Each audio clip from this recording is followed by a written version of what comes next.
jagoane paedi kusir dokter guru kulon kulon kali sarip jagoan sakti musuh pabuyutan paedi dijodoh yen sarip gawean bebas cilik diwene kir fakir miskin aja ditiru iku sandiwara guna kritane lodro yosane tabraos iki krita tinggalane jaman kuno nalikane wong Jawa dijajal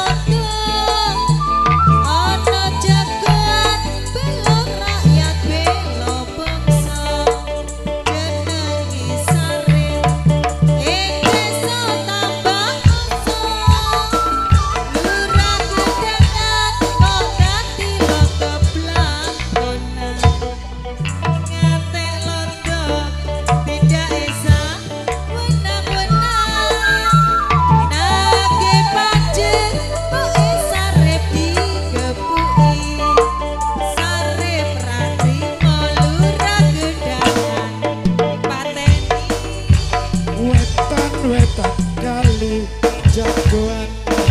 paedi kusir dokter buru haji kulon kulon kali sarip jagoan sakti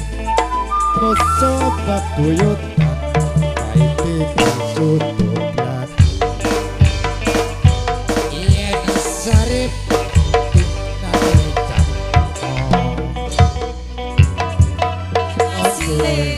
diweneke fakir miskin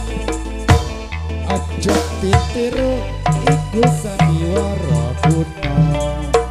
kritane lodro dasare tambayoso atur suwun Bapak Arisapi beserta Cak Soleman Zulaida Selamat Siana Selok Bapak Kiman Sukemi dan Nur Raja jaipongan salajengipun atas permintaan tuan rumah Cak Taman Bledung sendirian yang datangnya dari Danuraja pindah tempat Pasirian Kedung Pakis sumangga kula trimiyos dateng sasono pagelaran dulu.